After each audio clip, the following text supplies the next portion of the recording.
Só lembrando, no próximo intervalo, um dos pais precisa ficar com os filhos durante o último estudo. Como foi o ano passado? Lembram, né?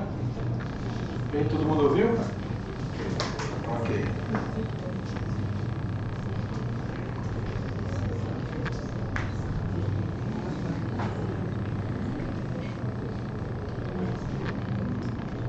Entrando mais um pouco no livro de Apocalipse, o que a gente vê em Apocalipse é mais uma ação de muitas da soberania de Deus descrita em toda a Bíblia, inclusive no Antigo Testamento. Um dos meus professores do seminário, faz tempo, né, isso daí, ele falava, olha, o Novo Testamento é uma interpretação inspirada do Antigo Testamento. Então, é uma continuação da palavra de Deus, com mais detalhes. Esse texto de Isaías resume o livro de Apocalipse também. Aí o texto está aí. Lembrai-vos das coisas passadas da antiguidade. Então está falando para Israel lembrar dos feitos do Senhor e antes, desde quando começou lá no Egito, todos aqueles milagres, a condução do povo de Israel durante 40 anos no deserto, né? Não gastou a sola do pé, não gastou sapato, não gastou roupa, não gastou nada, saía maná do céu, água de rocha e as vitórias que Deus sobre Israel. Então está mandando Israel olhar para o passado, os feitos do Senhor. É muito importante, irmãos, a gente lembrar do que Deus já fez por nós no passado. Quando a gente está passando apertado, quando você está angustiado, lembra como é que Deus agiu. Ele não vai agir diferente no futuro. O problema é a nossa fé. Se Ele cuidou lá atrás, por que Ele não vai cuidar lá para frente, né? Então, lembrai-vos das coisas passadas da antiguidade. Eu sou Deus e não há outro. E Ele repete. Eu sou Deus e não há outro semelhante a mim. Que desde o princípio anunciam o que há de acontecer. E desde a antiguidade as coisas que ainda não sucederam. Que digo, o meu conselho permanecerá de pé. Farei toda a minha vontade. Que chamo a ave de rapina desde o Oriente a uma terra longínqua e o homem do meu conselho. Eu o disse e também o cumprirei. Tomei esse propósito, também o executarei. O que Deus está dizendo? O que eu decretei vai acontecer. E nada do que eu não decretei vai acontecer. E de papo. Eu sou Deus. Né? Então por isso que a gente pode confiar nas Escrituras tranquilamente. Né? Então, Apocalipse, do primeiro até o último capítulo, da primeira letra até a última letra, revela a soberania de Deus. Eu gostei muito disso que John Piper escreveu sobre a soberania de Deus. Ele disse assim, Deus... Está ali? Não. Ok. Deus declara como as coisas terminam muito antes de acontecerem. Deus declara não apenas eventos naturais, mas eventos humanos, obras, coisas que ainda não foram feitas. Deus conhece o futuro porque Ele planeja o futuro e o realiza. O futuro é o conselho de Deus sendo estabelecido. O futuro é o propósito de Deus sendo realizado por Ele. Resumindo, Deus controla totalmente, plenamente, todo o universo. Tudo, Ele controla tudo. Desde o menor ser que a gente possa imaginar até o maior. Entende? Deus controla o universo e Deus decretou que Jesus, o seu Filho, a segunda pessoa da Trindade, vai reinar sobre o universo. Vai reinar fisicamente sobre o planeta Terra e vai reinar sobre todo o universo. Faz parte do plano de Deus que Jesus, a segunda pessoa da Trindade, conviva com os seres humanos por toda a eternidade. Apocalipse 21 e 22 mostra isso. como acontecia antes de Adão pecar. Vocês se lembram como é que foi aquela conversa lá depois que Adão pecou? Né? O texto diz, quando eles ouviram a voz do Senhor, que andava pelo jardim na viração do dia. O que significa isso? Toda tarde, a segunda pessoa da Trindade, o Senhor Jesus, ia lá bater papo com Adão e Eva, ia lá instruir Adão e Eva, ia ter comunhão com Adão e Eva, eles tinham um relacionamento. E num belo dia, depois da queda, aconteceu o que sempre acontecia no dia anterior. Saiu o Senhor lá para procurar, e cadê você agora? Né? Naquele dia eles não estavam naquele lugar do encontro marcado. Eles pecaram, eles fugiram de Deus. Mas desde a eternidade, já faz parte do plano de Deus, né, ter esse contato físico. A segunda pessoa da Trindade. Nós vemos no Antigo Testamento, muitas vezes, esse termo ali, teofania, a segunda pessoa da Trindade descendo como anjo. Quem conversou com Abraão, né, sobre o que ia fazer com Sodoma e Gomorra? Que Abraão adorou e a pessoa aceitou a adoração. Quando é só um anjo, não aceita a adoração. Mas quando aceita a adoração, é a segunda pessoa da Trindade, faz parte do plano de Deus. No milênio vai acontecer isso. E na eternidade, depois do milênio, também. João capítulo 1, versículo 18 diz, ninguém jamais viu a Deus. O Deus unigênito que está no seio do Pai é quem o revelou. Ele já vinha se revelando aos poucos no Antigo Testamento. Mas quando ele se tornou carne, através daquele nascimento virginal, ele teve um contato direto com a humanidade. Faz parte do plano de Deus. É sempre a segunda pessoa da Trindade que é o centro de tudo que a Bíblia ensina. Uma aplicaçãozinha desse processo todo. As promessas de Apocalipse, e nós estamos enfatizando Apocalipse, mas tem que ser as promessas de toda a Bíblia, tá bom? Mas como nós estamos estudando Apocalipse, e Apocalipse diz, bem-aventurados aqueles que leem, ouvem e guardam.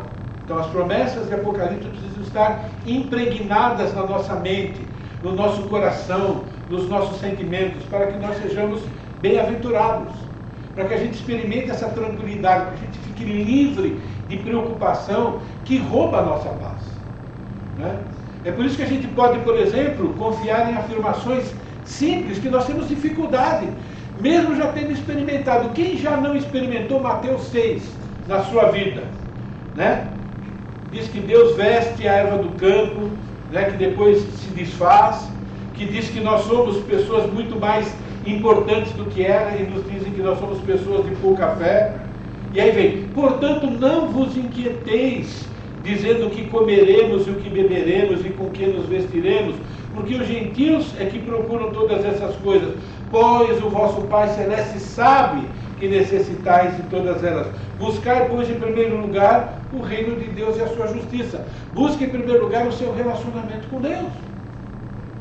O jeito que Ele quer que você viva, e todas essas coisas não serão acrescentadas.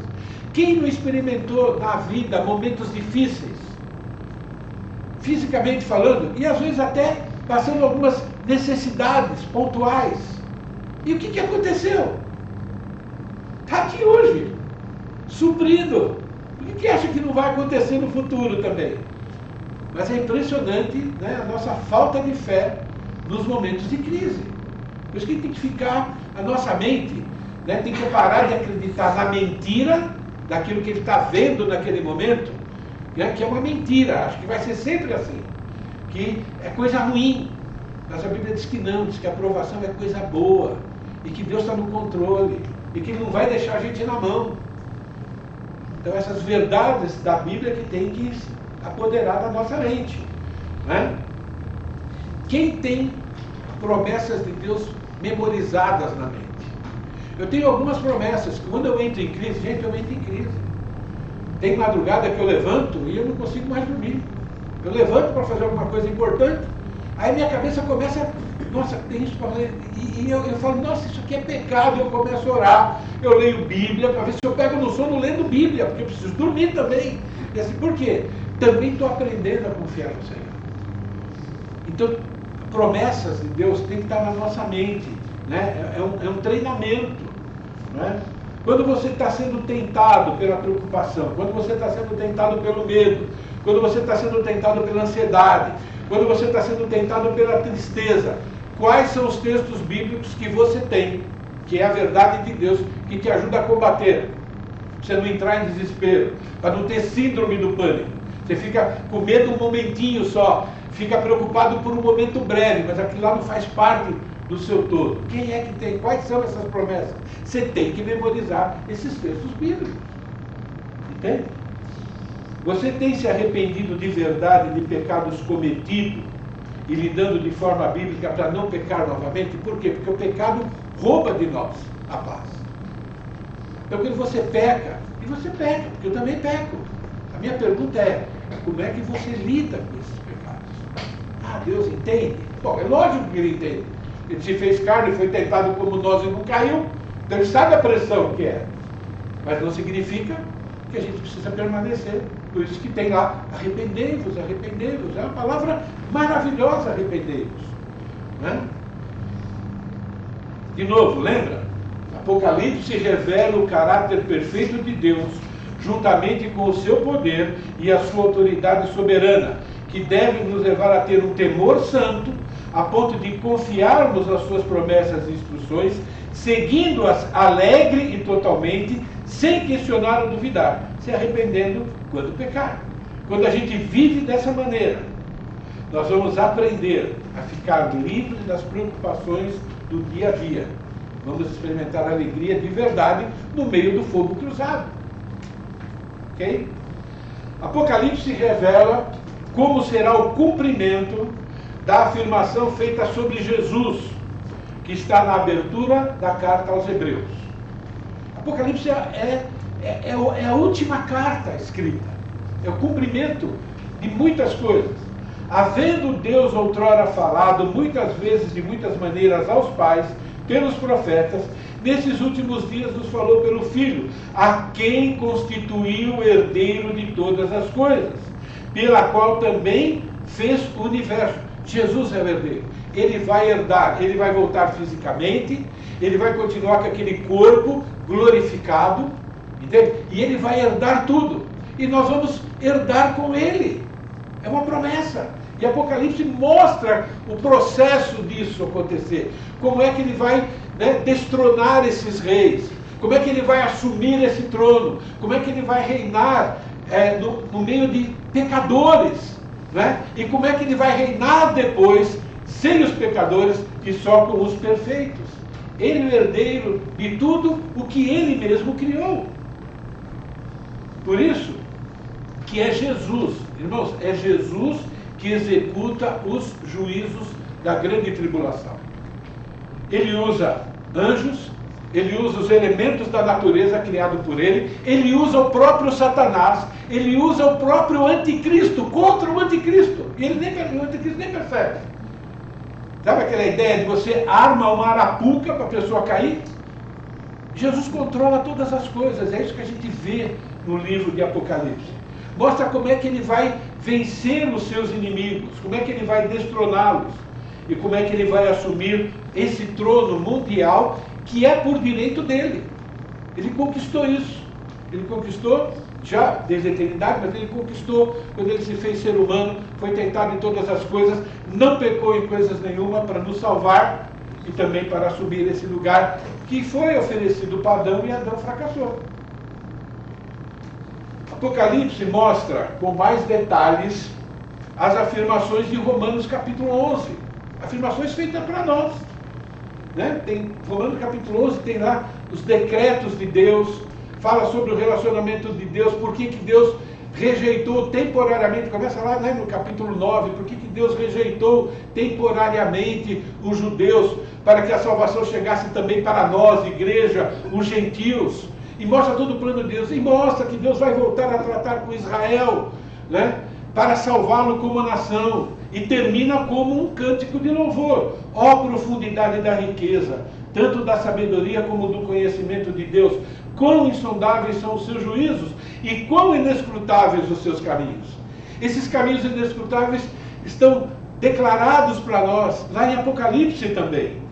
Quem, pois, conheceu a mente do Senhor? Ou quem foi o seu conselheiro? Ou quem primeiro deu a ele para que venha a ser restituído? E termina assim: porque dele, por meio dele e para ele são todas as coisas. A ele, pois, glória eternamente. Amém. Então, Apocalipse mostra, Jesus é o centro de tudo que acontece no livro de Apocalipse. Na verdade, Jesus é o centro de toda a palavra de Deus. Tudo centralizado em Cristo. Em Apocalipse, do primeiro capítulo até o último capítulo, enfatiza sobre a soberania de Deus, o seu controle completo sobre a humanidade, sobre os seres espirituais, sobre os elementos da natureza, sobre tudo que foi criado. E mostra que Jesus é o centro de tudo. Tudo gira em torno dele, tudo é executado por ele e para ele. Nós somos filhos desse único Deus, que controla todas as coisas de eternidade a eternidade. Nós somos filhos desse Deus. E Ele prometeu que nós vamos desfrutar por toda a eternidade dessa vida perfeita. E isso, irmãos, trazia muito ânimo para aqueles irmãos que estavam morrendo por causa do Evangelho. Estavam vendo filhos sendo torturados e mortos, vendo esposas, maridos sendo torturados e mortos. E para eles, isso para eles era um privilégio diferente. A gente nem pode imaginar. A nossa geração, uma geração, eu não sei que palavra que eu vou usar, mas bem distorcida, vamos dizer assim, né, da igreja de quando ela começou. E a gente precisa resgatar isso. A gente tem muita coisa agarrada ainda nesse mundo. Né? Então, isso produzia naqueles irmãos sofrendo uma alegria. Era um grande privilégio sofrer por Cristo. Paulo falou isso claramente. Né? Então, gente, o livro de Apocalipse foi escrito para nos estimular a viver de maneira agradável ao Senhor, enfrentando o que precisar enfrentar, honrando o nome do nosso Deus, sabendo que no final de tudo, quer dizer, além do processo da gente receber poder, graça para passar por aquilo, no final de tudo, né, nós vamos passar uma eternidade, né, no céu, diferente das pessoas que vão para o inferno. Quando você está enfrentando sofrimentos, injustiças, você sofre injustiça. Quando você está enfrentando medo, preocupação, o que tem ocupado a sua mente? Você fica fixado naquilo que está acontecendo com você? Você fica só pensando, né? O que estão fazendo comigo? Eu não mereço isso. O que está acontecendo comigo? Ou você desliga disso e olha para as promessas de Deus? E acredita, Deus está controlando. O que é que ocupa a sua mente? Entende? O que ocupa a sua mente é as promessas e as instruções de Deus, ou o que fica ocupando a sua mente é o sofrimento? É aquilo que você gostaria, mas não está acontecendo. Você está escolhendo. Entende? Que tipo de vida você vai ter. Por isso que Apocalipse foi escrito, para lembrar para nós que existe algo por detrás daquilo que está trazendo sofrimento para você. E você confiar naquilo que Deus está dizendo. Se não incluir o conteúdo que está em Apocalipse e em outras partes da Bíblia, você não será bem-aventurado. Você vai ser um cristão, mas um cristão eternamente descontente. Eternamente não. Palavra que não deveria ser, porque eternamente é. Né? Mas um cristão descontente aqui nesse mundo, sem precisar. Vou repetir. Apocalipse revela o caráter perfeito de Deus, juntamente com o seu poder e a sua autoridade soberana, que deve nos levar a ter um temor santo, a ponto de confiarmos nas suas promessas e instruções, seguindo-as alegre e totalmente, sem questionar ou duvidar. Como não somos perfeitos, se arrependendo quando pecar. É assim que a gente vai ter uma felicidade inabalável. Alguns destaques, não todos, de Apocalipse. Primeiro destaque. O livro começa e termina com a afirmação de que Jesus é o autor dessas promessas. Revelação de Jesus Cristo, está lá, capítulo 1, versículo 1. Carlos Oswaldo escreveu algo interessante sobre isso. coloquei lá, está lá. Os termos gregos, ele entende de grego muito mais do que eu. Os termos gregos significam basicamente um desvendamento de Jesus Cristo. Um desvendamento a respeito dele, permitindo que seja entendido como uma revelação feita por Jesus Cristo e também uma revelação sobre Jesus Cristo. Uma revelação que ele faz, mas também a respeito dele. O que Pedro diz? Antes crescei na graça e no conhecimento de quem? Entende? Nós vamos conhecer Jesus. Entende? O Jesus dos evangelhos, e precisamos conhecer o Jesus de Apocalipse, que é um pouquinho além dos evangelhos, não é verdade? Né? Lá, os evangelhos é Jesus vivendo aqui nesse mundo. Por que está lá? Porque a gente tem que imitá-lo. Mas aí Apocalipse não dá para imitar Jesus, porque aí ele vem como Deus Todo-Poderoso. Entende? Mas ele é o mesmo. Ok? Então, de novo, Jesus é o personagem principal. Né? Os evangelhos apresentam Jesus como o Cordeiro de Deus que tira o pecado do mundo. Apresenta Jesus como nascendo do ser humano, num lugar humilde. Né? Entrou em Jerusalém no burrinho, morreu e ressuscitou. Apocalipse não. Apocalipse descreve Jesus como rei. Descreve Jesus como conquistador, aquele que vem instaurar o seu reino aqui nesse mundo. Ele não vem no burrinho, ele vem num cavalo branco. Quando Jesus nasceu, os anjos cantaram, alguns viram. Quando ele voltar, ele vai voltar com um exército, e um exército imortal. Nos evangelhos, Satanás tinha acesso a Jesus, tentava Jesus e tudo mais. Em Apocalipse, é uma ordem de comando, acaba Satanás. Completamente, é diferente. E nós precisamos conhecer esses dois lados de Jesus. Porque é o lado do Jesus, Filho de Deus. Apocalipse mostra o cumprimento de Isaías capítulo 9, versículos 6 e 7. A gente sempre usa isso, por exemplo, no Natal e assim por diante, né? Porque um menino nos nasceu e um filho se nos deu. O governo está sobre os seus ombros. Onde é que foi o governo? Vai acontecer em Apocalipse. Né? Maravilhoso conselheiro, sim. Desde o Novo Testamento ele nos ensina como nós devemos viver, como nós devemos agir. Né? Mas Deus forte. Bom, lá nos Evangelhos ele foi um Deus forte porque ele derrotou a morte. Mas em Apocalipse, você vê um Deus forte diferente. Pai da eternidade. Ele nos garantiu a eternidade quando ele morreu na cruz e ressuscitou. Ele é o príncipe da paz. Que paz? Bom, nós temos paz interior. Mas ele vai instaurar uma paz no planeta Terra por 1000 anos. Ali vai ter paz de verdade. Não vai ter guerra e nem guerrilha. É vara de ferro mesmo. Pecou, já vai ser acertado instantaneamente. Entende? Então vai ser uma paz também física. Não é? Para que aumente o seu governo. E venha a paz sem fim. Então, depois disso, ainda existe o reino eterno. Sobre o trono de Davi, sobre o seu reino. Então, o Apocalipse mostra como isso vai acontecer. Para estabelecer e firmar mediante juízo e justiça. Vara de ferro significa que ele vai punir o pecado. E quando o pecado é punido, também ele é, né, controlado.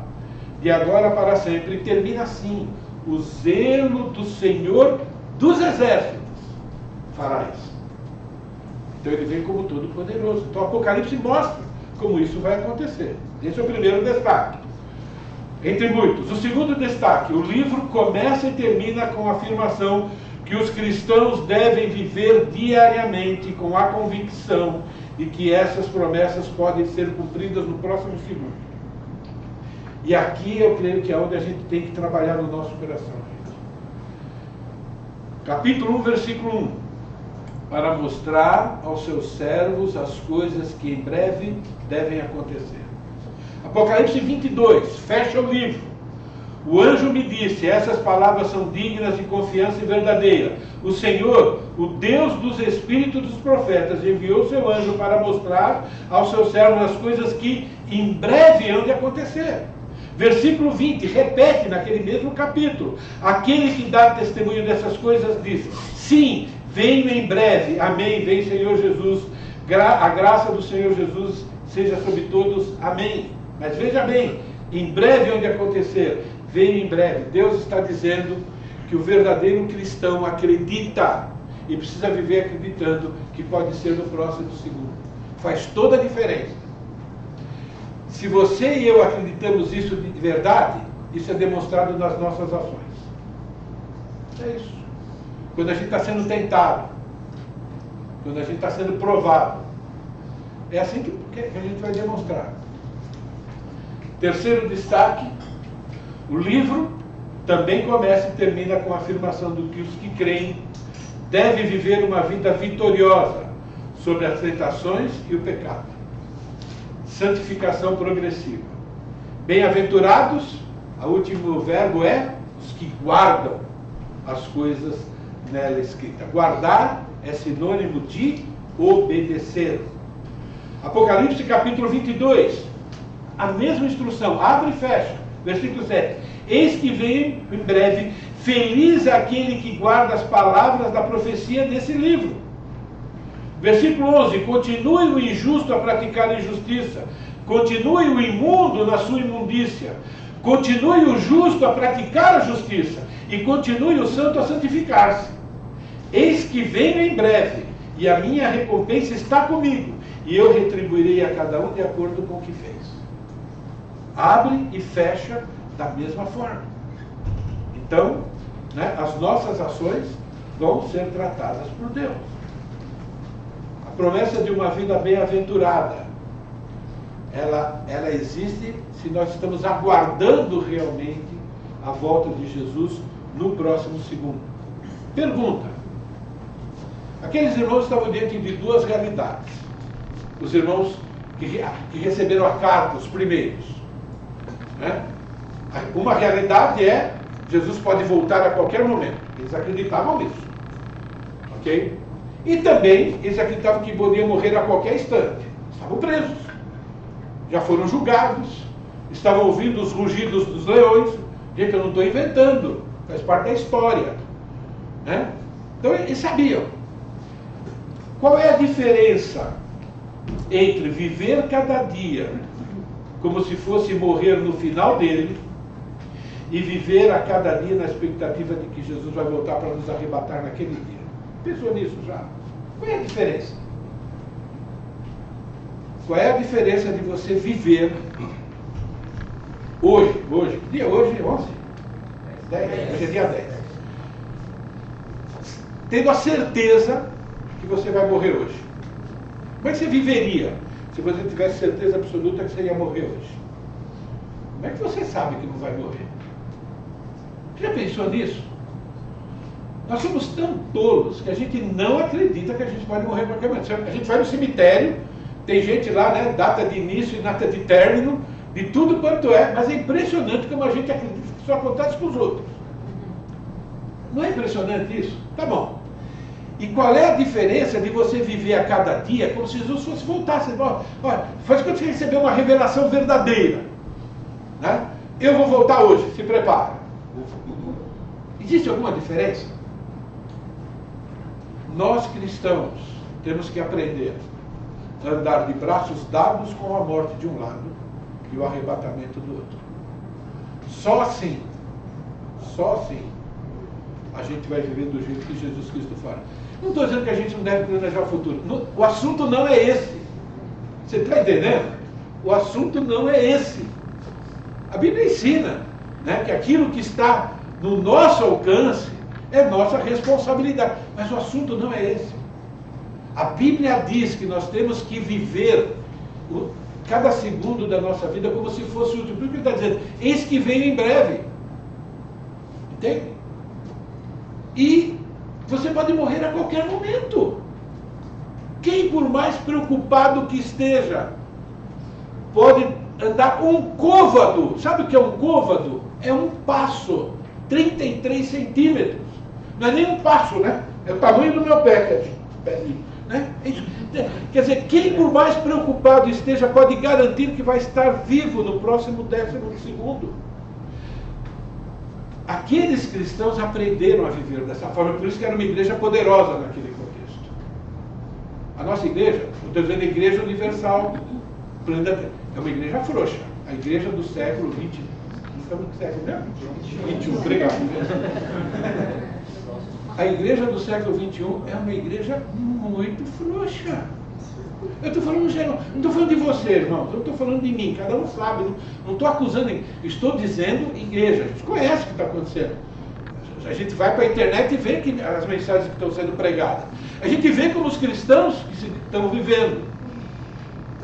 Perto dos primeiros cristãos. Mas por quê? Eles acreditavam nessa promessa. Porque eles acreditavam que Deus é no próximo segundo. Mas parece que a gente vive como se fosse viver mais 10 anos. E como se a volta de Cristo, bom, a gente não zomba, mas parece que a gente não acredita. A minha oração é que o Espírito Santo use, eu sou incapaz, né? Mas que o Espírito Santo use para nos dar essa consciência. Vai fazer toda a diferença. E a qualidade de vida nossa vai ser bem melhor, independente das circunstâncias. Lembra, temos que aprender a andar assim, ó. Não? Morte de um lado, não precisa ser aquele negócio preto com a foice, né? Não. A morte é você ver Estevão. O que Estevão viu quando ele estava morrendo? Ele viu Jesus em pé esperando. Já imaginou? Você já imaginou? Que visão! O Rei dos Reis em pé esperando você chegar lá. Agora, outra visão é terrível, né? O inferno, né? Mas ele vivia desse jeito, né? Olha, eu vou ver Jesus ali, ou eu vou ver Jesus nos ares. Gente, precisamos cultivar isso. A gente vai vencer muitas mais tentações, muito mais medos que nos afligem, muito mais preocupações. Viver tendo a certeza de que Jesus voltará a qualquer momento nos ajuda a tomar decisões santas. Decisão santa nos livra de problemas que qualquer pecado causa. Não existe pecado que não vai trazer prejuízo. E, consequentemente, temos uma vida mais feliz. Viver cada dia sem se preocupar com o amanhã é uma ordem de Jesus que combate o medo e a preocupação. É uma questão de fé e uma questão de obediência. Por isso, quem crê na promessa vive conforme Apocalipse 22:11. Continue o santo a santificar-se. Muito bom isso, né? Continue a santificar-se. Até Jesus sabe que é um processo. Então, a palavra arrependimento, gente, é uma bênção. Não encara como algo negativo. Encara como uma realidade de vivermos num corpo em pecado, de um Deus extremamente misericordioso, mas que não quer que a gente brinque com o pecado. Ele só quer que a gente lute. E lute. Mais aplicação do que? A promessa de bem-aventurança, felicidade, tranquilidade, equilíbrio emocional e mental, libertação das preocupações, etc., são para quem conhece o livro de Apocalipse e vive cada dia tendo em mente as suas afirmações. Leiam mais Apocalipse. Não estou falando para ler só Apocalipse, gente, mas pessoas fogem do livro de Apocalipse. Estava conversando com, não vou falar o nome, né, com um pastor, ele disse que ele não prega em Apocalipse. O máximo que eu prego é capítulo 1, 2, 3. Por quê? Porque tem tanta coisa lá tão difícil. Ele falou para mim, na minha cara. Caramba, como é que você vai fazer? Falei para ele, e aquelas promessas? Ele mudou a conversa. Entende? Eu fico imaginando, será que a gente também não é assim? Né? Tem aversão a esse livro? Ou, não, né? Está lá também, é tão inspirado quanto os outros. Ok? Então, precisamos conhecer cada vez mais o livro de Apocalipse também, mas não somente. Outra pergunta importante. Já que as profecias de Apocalipse são futuristas, princípio em diante, as coisas que ainda vão acontecer, ok? Como poderia produzir felicidade, alegria, contentamento para os destinatários que estão sofrendo perseguição por causa do Evangelho? O apóstolo João mesmo estava dizendo, eu estou preso aqui na ilha de Patmos. Como é que saber disso? Como é que saber que vai sair fogo do céu? A gente vai ver, né? As trombetas, os selos, né? E tudo mais. Como é que saber isso produz? Não é? A resposta é bem simples, tá? Mais simples do que aquela que eu falei que era uma, é essa aqui, ó. Somente Deus pode dar essa alegria. Alegria, libertação do medo, da preocupação, entendeu? Somente Deus pode dar. Ele falou que vai dar para quem segue as instruções. É um presente de Deus. É por isso, irmãos, que a gente não precisa de ajuda externa para lidar com os nossos problemas sentimentais e emocionais. Nós não precisamos. Nós precisamos da palavra de Deus. Nós precisamos das promessas de Deus. Medo, preocupação, ansiedade, isso que é chamado de doença mental, a cura está no relacionamento com Deus e na palavra de Deus. Para isso, não precisa de médico. Para outras coisas, precisa. Eu não saio daqui dizendo que eu sou contra médico. Eu não sou. Eu só estou dizendo que nessa área é Deus. Deus é a sua palavra. Entende? Os outros, agora, né? Às vezes eu brinco, né? Até para braço quebrado, Bíblia ajuda. Você depende de onde você está, você pega uma Bíblia, faz uma tala, depois você vai para o hospital. Vai para o hospital e coloca algo que tem que colocar. Né? Mas é uma brincadeira que eu faço nesse sentido, ok? Mas, irmãos, a questão de mente e de sentimentos é a palavra de Deus. Confiem, tá bom? Então, Apocalipse, nós temos exortações, nós temos repreensões, mas nós temos também cânticos de louvor, nós temos promessas, nós temos Jesus, vendo Jesus agindo em favor até daquelas pessoas que estão sofrendo.